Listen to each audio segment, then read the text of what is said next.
हम भारतीयों का सोने के प्रति प्यार जग जाहिर है। जी नहीं, मैं यहाँ पे सोने की नींद की बात नहीं कर रहा हूं, मैं यहाँ बात कर रहा हूं गोल्ड की। हमारे यहाँ गोल्ड एक पीढ़ी से दूसरी पीढ़ी ट्रांसफर होता है और गोल्ड हमें एक सेंस ऑफ सिक्योरिटी देता है। हमें अपने गोल्ड के ऊपर नाज है और इसी तरीके से भारत सरकार भी अपना पूरा खजाना गोल्ड में ही सेव करती है। पर ऐसा क्या हुआ था कि भारत सरकार को अपना पूरा खजाना कहीं पे शिफ्ट करना पड़ा था? क्या हुआ था कि वैन में गोल्ड लेके जाया जा रहा था और वैन खराब हो गई थी। सीक्रेट ऑपरेशन होने के कारण सारे अधिकारियों के हाथ पैर फूल गए थे। पुलिस ने जल्दी कमान संभाली और जल्दी वो सोना वहां से निकाला गया। आप भी सोच रहे होंगे कहां इस वीडियो का टॉपिक है, क्या भारत 5 ट्रिलियन इकोनॉमी बन पाएगा, क्या भारत फाइनेंशियल क्राइसिस से जीत पाएगा, क्या भारत इस इकोनॉमिक अनसर्टेनिटी से उभर पाएगा, और कहां मैं बात कर रहा हूं एक भारत के गोल्ड रिजर्व के बारे में। तो आइए इन दोनों कहानियों को जोड़ते हैं। मैं हूं सीए प्रेमगुल और आप देख रहे हैं मनी मैटर्स विद सीए प्रेमगुल। मैं आपको ले चलता हूं सन 1990 में। स्थान कुवैत सिटी। वहां पर भीषण युद्ध हो रहा था, जिसको बाद में जो प्रचलित हुआ खाड़ी युद्ध के नाम से, गल्फ वॉर के नाम से। जिन लोगों ने अक्षय कुमार की एयरलिफ्ट मूवी देखी है, वो यही सीन था। एयरलिफ्ट की भी उसी समय दर्शाई गई थी जब वहां पे खाड़ी युद्ध चल रहा था। एक तरफ था यूएसए लेड आर्मी और दूसरी तरफ था Iraq led by Saddam Hussain. Iraq ने कुवैत के ऊपर कब्जा कर लिया था, जिस कारण से ये खाड़ी युद्ध हुआ था। खाड़ी युद्ध होने से इफेक्ट भारत में ही पड़ा, क्योंकि Bharat major oil importing country था। जैसे ही युद्ध हुआ, विश्व में कच्चे तेल के दाम बढ़ने लगे और उसका इम्पैक्ट भारत में ही पड़ा। जिन जिन लोगों को याद होगा, खाड़ी युद्ध के टाइम पर हमारे यहाँ पे लंबी लंबी पेट्रोल की लाइंस लगती थी, पेट्रोल पंप पे लंबी लंबी लाइंस लगती थी। इसी के साथ हम लोगों को पेट्रोल राशनिंग करनी पड़ती थी और पेट्रोल बहुत ज्यादा महंगा हो गया था। हमारे विदेशी पूंजी नहीं थी देने के लिए और एक ऐसा समय आ गया था जब हमारे पास सिर्फ 4 हफ्ते की पूंजी रह गई थी कि हम पेट्रोल मंगा सकें। भारत में एक तरीके की फाइनेंशियल क्राइसिस आ गई थी और सरकार को समझ नहीं आ रहा था कि क्या करें। पर यह क्यों हुआ था, इसको जानने के लिए हम आपको लेके चलेंगे सन 1985 से इकोनॉमिक पॉलिसी के ऊपर भारत की। भारत में 1985 से मेजर पब्लिक इन्वेस्टमेंट चालू हुआ, जिस कारण से विदेश से बहुत सारे लोन लिए गए। आईएमएफ से लोन लिया गया, वर्ल्ड बैंक से लोन लिया, जापान से लोन लिया और अन्य कंट्रियों से लोन लिया गया। और इन लोन्स का हम लोगों ने यूज किया अपनी पब्लिक इन्वेस्टमेंट में, अपने इंफ्रास्ट्रक्चर में। पर इन लोन्स का जब रीपेमेंट आया तो हमारे पास ये देखा गया कि बैलेंस ऑफ पेमेंट सिचुएशन बहुत खराब है। बैलेंस पेमेंट का मतलब होता है हम कितना विदेशी करेंसी में कमा रहे हैं और कितना विदेशी करेंसी में खर्च कर रहे हैं। अगर हमारा विदेशी करेंसी में खर्च ज्यादा हो और विदेशी करेंसी में आमदनी कम हो तो हमारा बैलेंस ऑफ पेमेंट सिचुएशन खराब हो जाता है। ऐसा ही हिंदुस्तान में हुआ। हिंदुस्तान में हमें लोन का रीपेमेंट, लोन के ब्याज का रीपेमेंट, फ्यूल का बिल का पेमेंट हम लोगों को सारा फॉरेन करेंसी में करना पड़ता था, पर हमारी फॉरेन करेंसी में कमाई बहुत कम थी।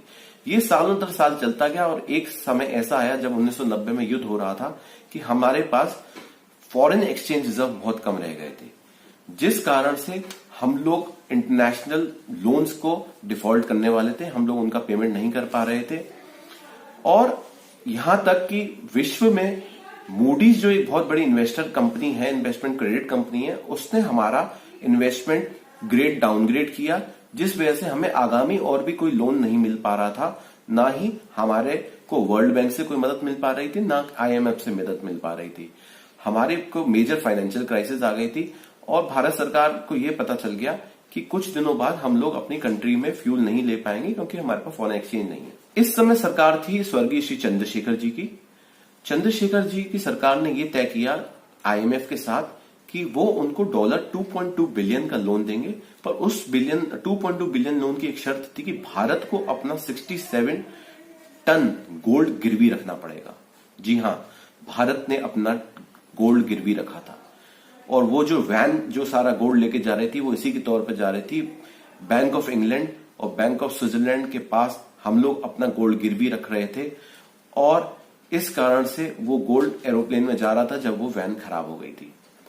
स्थिति थोड़ी ठीक हुई, बाहर से विदेशी मूल्य आया। In the mean time Bharat में 1991 में इलेक्शन हुए, जिसमें स्वर्गीय श्री नरसिम्हा राव जी प्रधानमंत्री बने और उनके ऊपर दायित्व दिया गया कि वो किस तरीके से भारत को इस फाइनेंशियल क्राइसिस से निकालेंगे। श्री नरसिम्हा राव ने इसका बीड़ा दिया श्री मनमोहन सिंह जी को। मनमोहन सिंह जी जो कि हमारे पूर्व प्रधानमंत्री हैं, और मनमोहन सिंह जी उस समय बनाए गए भारत के वित्त मंत्री। ये मनमोहन सिंह जी की पहली पॉलिटिकल पारी थी। मनमोहन सिंह जी ने कार्यभार संभालते ही मेजर इकोनॉमिक रिफॉर्म्स करना शुरू कर दिया। Money market reforms, capital market reforms, industrial policy reforms, foreign currency reforms, इसके साथ बहुत अन्य रिफॉर्म्स हुए। भारत उस समय तक एक प्रोटेक्टिज्म इकोनॉमी था। हमारे भारत में विदेशी कंपनियों को काम करने की परमिशन नहीं थी, क्योंकि हमारा ईस्ट इंडिया कंपनी के साथ एक्सपीरियंस खराब था। भारत ने नई पॉलिसी के तहत पूरा मार्केट विदेशी कंपनियों के लिए खोला विद प्रायर अप्रूवल, और इस तरीके से विदेशी कंपनी हिंदुस्तान में आके काम शुरू हुई। इस पूरी पॉलिसी का नाम दिया लिबरलाइजेशन। लिबरलाइजेशन पॉलिसी के तहत विदेशी कंपनियों ने भारत में आके अपने ऑफिस सेट किए, अपने व्यापार सेट किए, अपने साथ विदेशी पूंजी लेके आई। भारत सारी जॉब्स क्रिएट हुई, भारत में बहुत सारी अपॉर्चुनिटीज आई, और एक नया दौर शुरू हुआ जिसको कि हम लोग बोलते हैं पोस्ट लिबरलाइजेशन एरा। जो हम लोग आज एमएनसीज में काम करते हैं, जो हम लोग आज फॉरेन प्रोडक्ट्स यूज करते हैं, जो हम लोग आज विदेशी कंपनियों के साथ व्यापार करते हैं, वो सिर्फ इस पोस्ट लिबरलाइजेशन पॉलिसी के तौर पे ही रहे। उस पोस्ट लिबरलाइजेशन पॉलिसी का रिजल्ट ये हुआ कि हमारा 2018 में फॉरेन एक्सचेंज रिजर्व, जो कि एक समय हमारे पास सिर्फ 4 हफ्ते का रह गया था, वो 426 बिलियन हो गया। इकोनॉमी में भी सन 1991 के बाद 1100% गेन हुआ है। हम लोग इस समय विश्व में 6 नंबर की इकोनॉमी है, और हम लोग बहुत जल्दी एक अच्छी और एक बड़ी इकोनॉमी की तरफ अग्रसर हैं।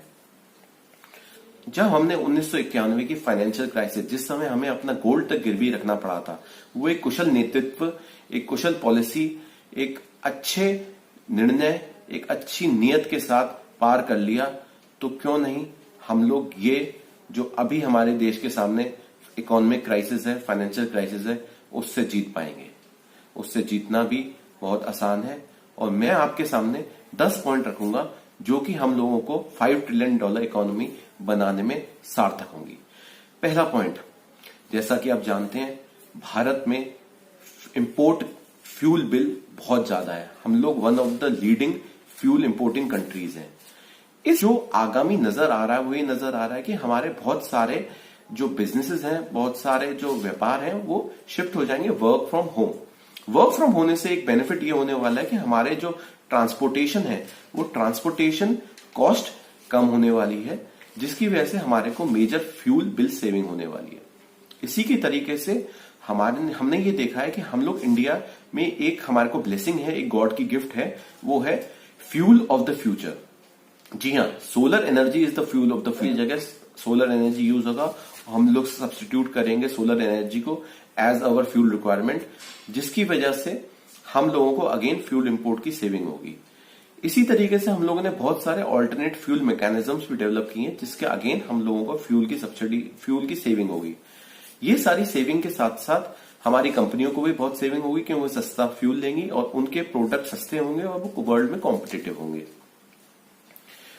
इसके साथ हम लोगों को एक मेजर बेनिफिट होने वाला है, वो है कि जब हमारा फ्यूल का कंजम्पशन कम होगा तो हमारे पॉल्यूशन लेवल्स कम हो जाएंगे। पॉल्यूशन लेवल कम होने से हमारा हेल्थ बिल, जो हमारा पॉल्यूशन की वजह से बीमारियां होती हैं, वो भी कम होगा। सेकंड पॉइंट जो हमारे को बेनिफिट होने वाला है वो है हमारे को कंजम्पशन। अगर आपको मैं बता दूं तो हमारी इस समय विश्व की पॉपुलेशन है 7.5 बिलियन, उसमें से 1.3 बिलियन जो है भारत की पॉपुलेशन है। इसका मतलब यह है कि हर 6 में से एक भारतीय हिंदुस्तानी है। और अगर आप पॉपुलेशन के हिसाब से देखें तो अगर मैं 195 कंट्रीज जो इस समय है, अगर नीचे से वेटिकन सिटी से लेके ऊपर चलता हूं पॉपुलेशन के हिसाब से, तो 160 कंट्री के बराबर हमारे हिंदुस्तान की पॉपुलेशन है। तो आप ये देख लीजिए हिंदुस्तान के पास, हमारे पास कितना बड़ा मार्केट है। अगर हम इसी मार्केट को पूरी तरह टैप कर लें, अगर इसी मार्केट में सिर्फ हम लोग हिंदुस्तानी प्रोडक्ट बेचने शुरू हो जाए, तो हमारी कितनी बड़ी इकोनॉमिक एक्टिविटी में बूस्ट मिलेगा, हमारी जीडीपी कितना बढ़ेगी। हमें सिर्फ ये कोशिश करनी है कि हम लोग कॉम्पिटिटिव प्रोडक्ट बनाएं जो कि विदेशी प्रोडक्ट के सब्स्टिट्यूट हो, और हम लोग इंपोर्ट को सब्स्टिट्यूट करें अपने भारतीय प्रोडक्ट के साथ। तीसरा जो हमें बेनिफिट होने वाला है वो हमारे आईटी इंडस्ट्री में। जब सन 2000 था, Y2K प्रॉब्लम थी, तब हम लोगों ने प्रूव किया था हम विश्व को Y2K प्रॉब्लम का हल देंगे, और हमने दिया। और इसी के साथ हमारी आईटी इंडस्ट्री ने प्रूव किया कि वो बेस्ट इन द वर्ल्ड है। अभी भी मौका आया है कि सारे बिजनेसेस स्लोली डिजिटली कन्वर्ट होंगे और हमें बेनिफिट मिलेगा इसका। हमारी आईटी इंडस्ट्रीज को बहुत व्यापार मिलेगा और आईटी इंडस्ट्रीज जो हमारे यंग पढ़े लिखे युवा हैं उनको बहुत ज्यादा अपॉर्चुनिटीज मिलेंगी। चौथा बेनिफिट हमारे साथ होने वाला है, हमारे पास जो वर्ल्ड का चीपेस्ट और यंगेस्ट वर्कफोर्स है और ये वर्कफोर्स बहुत स्किल्ड है। अगर हम चाहें तो वर्ल्ड का कोई भी प्रोडक्ट चीपेस्ट रेट में बना सकते हैं, जो कि हमारे लिए वर्ल्ड में बहुत मेजर कॉम्पिटिटिव एडवांटेज लेके आएगा। और हमारा ये जो यूथ ब्रिगेड है वो हमारे लिए एक बहुत बड़ा असेट होकर निकलेगा। पांचवा जो हमारे पास एडवांटेज होने वाला है वो है हमारी एक्सपोर्ट ओरिएंटेड कॉम्पिटिटिवनेस। हमने टाइम एंड अगेन प्रूव किया कि हमारी एक्सपोर्ट यूनिट्स वर्ल्ड के बेस्ट प्रोडक्ट्स प्रोड्यूस कर सकती हैं, वो भी एट कॉम्पिटिटिव रेट्स। और इसी के साथ साथ अगर हम लोग मास स्केल में उन प्रोडक्ट्स को डेवलप कर पाए तो we will become the factory of the world. हम लोग पूरे वर्ल्ड को सप्लाई करने में सक्षम है। हम लोगों को सरकार की तरफ से मदद है, प्रोत्साहन है और हम लोग major export power of the world निकल के आएंगे and slowly India will become the factory of the world. छठा एडवांटेज जो हमारे पास है, जो मेजर एडवांटेज है, वो है स्टेबल गवर्नमेंट। इस समय भारत में एक बहुत सक्षम और मजबूत गवर्नमेंट है जो कि इकोनॉमिक रिफॉर्म्स करने में सक्षम है।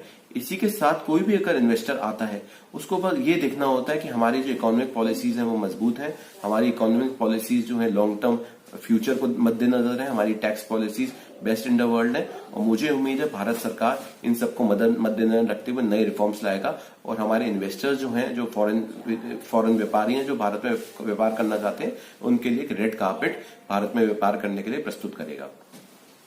सातवां जो पॉइंट हमारे लिए बहुत बेनिफिशियल है वो है हमारा लैंड बैंक, हमारे नेचुरल रिसोर्सेज, हमारे कमोडिटी रिसोर्सेज। हमारी कंट्री में वर्ल्ड में बहुत बड़ा फर्टाइल लैंड बैंक है। इसी के साथ हम we are rich in natural resources. इन दोनों की मदद से हम लोग अगेन बहुत रॉ मटेरियल चीपेस्ट रेट पे प्रोक्योर कर सकते हैं और हम लोग कोई भी प्रोडक्ट वर्ल्ड में बना सकते हैं। इसी के साथ हम लोग कोई भी प्रोडक्ट वर्ल्ड में एक्सपोर्ट भी कर सकते हैं। 8th पॉइंट जो हमारे लिए बेनिफिट है वो हमारी सर्विस इंडस्ट्री। हम लोगों ने टाइम एंड अगेन प्रूव किया कि हमारी service industry best in the world है। हम लोगों ने टाइम एंड अगेन प्रूव किया कि हमारे जो डॉक्टर्स हैं, जो नर्सेज हैं, जो मेडिकेयर पैरामेडिक स्टाफ है वो वर्ल्ड में जाके कहीं पे भी अच्छी से अच्छी मेडिकल सर्विसेज दे सकता है।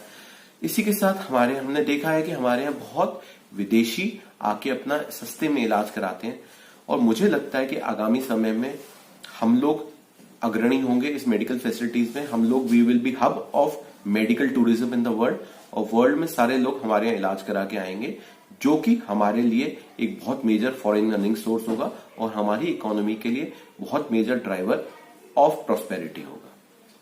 9th पॉइंट जो मैं आपके सामने रखना पाऊंगा वो है भारत का ज्योग्राफिकल लोकेशन। हमारा ज्योग्राफिकल लोकेशन बहुत अपॉर्चुनिटी है किसी भी ट्रेड के लिए, चाहे हमें ईस्ट भेजना हो माल, चाहे वेस्ट भेजना हो, हमारे लिए सब इक्वल डिस्टेंट है। हम लोग जल्दी से जल्दी कहीं पे भी माल पहुंचा सकते हैं और इसी के साथ हमको बेनिफिट देगा हमारा मेजर सी एरिया। हम लोग 3 तरफ से सी से घिरे हुए हैं और हम लोग कहीं पे भी अपने हार्बर्स बना सकते हैं, जिससे कि हम लोग कहीं पे भी विश्व में माल जल्दी से जल्दी पहुंचा सकते हैं।